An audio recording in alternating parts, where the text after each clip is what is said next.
I also saw where Bob Dylan sold some of his music. I'm always curious how much, when we hear of billionaires and you realize, like Mark Cuban has more money, is worth more money than Paul McCartney or Mick Jagger, because I don't think they're billionaires.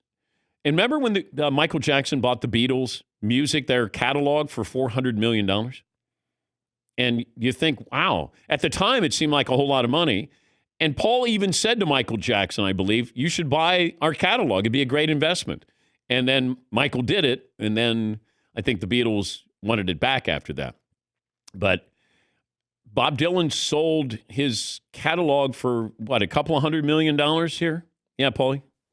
According to Rolling Stone, that means all future earnings off Bob Dylan's music will go to somebody else. Like if it's streamed, if it's in a movie, if it's in a commercial, going forward in perpetuity, Bob Dylan gets no more. He can record new music and he owns any new music he does.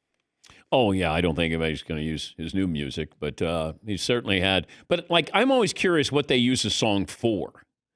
And what is the commercial, and then you're going to use one of these songs for it. That's where it's always, kind of interesting. Yes, Todd? You mean like Depend undergarments and they're like, how does it feel? You don't want, that's not what it was made for, that song. You can't have that. That's disrespectful. He's won like a Nobel Peace Prize, whatever award they gave him that he didn't show up for. You got any other ones there with Dylan songs? I would work on that. You got one, McLovin? Well, yeah, we're talking about a hard rain is going to fall for a wiper company. Is great. Yeah, okay.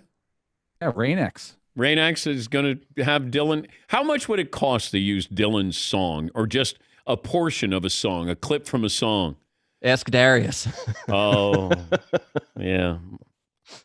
My boy, Darius Rucker. He got dinged. Oh, the Blowfish got dinged.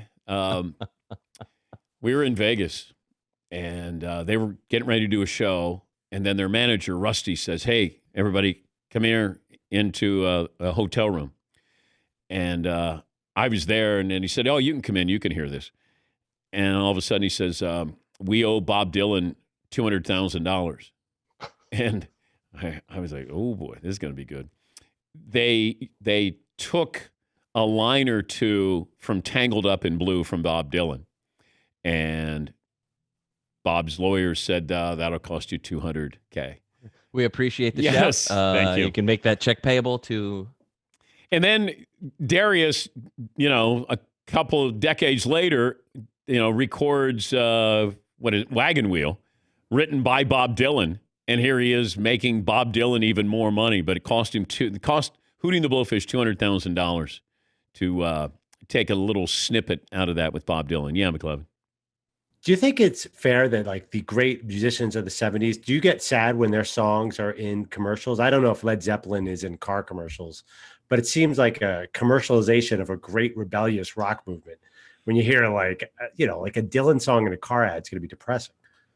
Well, I got tired of Bob Seger's Like a Rock, but I didn't look down upon Bob Seger because he sold that clip to whatever that was. Chevy or Ram or Ford, like a rock. But, after a while, if you didn't cash in musically in a certain period of time, like after the 90s, it felt like musicians weren't cashing in on making money the way they once did, certainly with records. And if you were able to make money, great. If you weren't and you want to sell it, great, it's yours. You own it. And if they're comfortable with giving it to a truck company, who am I? Oh, hey, you're ruining that song for me. Well, it's your song. Do whatever you want. Yeah, Seton. Right, yeah, it's not your song. It's my song. Yeah. And I'm trying to make a living. So, sorry. And then Stevie Nicks, I think, just sold a portion of her music catalog for $100 million. And that's just a portion of her catalog. Yes, Paul. There's an episode of that great show, Mad Men, where the guys from the advertising agency go to a Rolling Stones concert, and they're trying to talk to the management of the Rolling Stones about using one of their songs in a car commercial. And the other people are like, that would never happen. A group would never do that. This is their heart and soul. They'll never do that. And they go away and they don't get it. But they're kind of poking fun, the Mad Men episode, like, this is going to be the future, but look what happened back then when we tried to do it with the Rolling Stones. I'm going to guess this audience is going to be all in on this. If you want to tweet or email or dial us up if you were thinking of Bob Dylan songs that could be used. Fritzy came up with if you have kidney stones and it's a kidney health medication, like a Rolling Stone, would be. That could fit. Yeah, it would work. Yeah.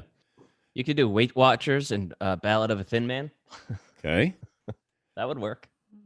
Yes, McLovin? How about Downey Tangled Up in Blue? No, that's not good. That's not good. No. I don't think. Well, I mean, if you look, it depends on how badly you want to put the song in there. Yeah. Yeah, McLovin. I think we should fight against this. Like the times they are changing. These are counterculture songs against the man.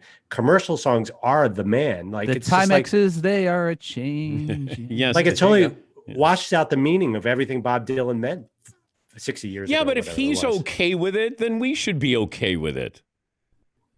Yeah, like he's the one that sold it. He's the one that actually. Yeah, was why? Like, Like ahead, you're take it. really serious about this, McLovin. Yeah, rock and roll music was supposed to be about giving it to the man, Woodstock, end the Vietnam War. It may Now not it's pay just the like- bills for some of these musicians. I mean, not Yeah, all but it of was them. never about art. Was never about paying the bills until about the year 2000, when art and commerce got completely screwed up together. There, I said You it. should say that to an artist. Yeah. Art was never about paying the bills. You should tell that to the artist. I'm Hey, dead Miss- serious. In the 70s and 80s, it was about the art. It wasn't about the money. I mean, like, honestly, this is the way America used to be. Yes, Todd. What are we going to do when they have Stevie Nicks? Stand back, ulcerative colitis. I have no time for you. I got to get on stage. Then it's going to be a very, very awkward thing. You don't like that one? Stand back? You never see those commercials? Not today, Crohn's disease. I got a meeting. Put their hand down. Stand back. Yes, Paulie. Hey, Mr. Tangerine Man, I don't want to make you upset, Andrew, but the Tangerine Foundation of America, they're right there. They're poised. Well, you'd have to alter the lyrics. I do love that one commercial though, where the woman's got and it might be colitis or something like that, and like she's in a band and she's the lead singer of a Oh, band, yeah, and the they band can't is, find like, her. playing, looking around for her, like where's Janice? I can't. Yeah, hell is she? They're starting to boo. great. The Humira Band. Yep. Yeah. The answer, my friend, is blowing in the wind. Starting to throw stuff at us. Can you get her out of the bathroom, for God's sake? Yeah.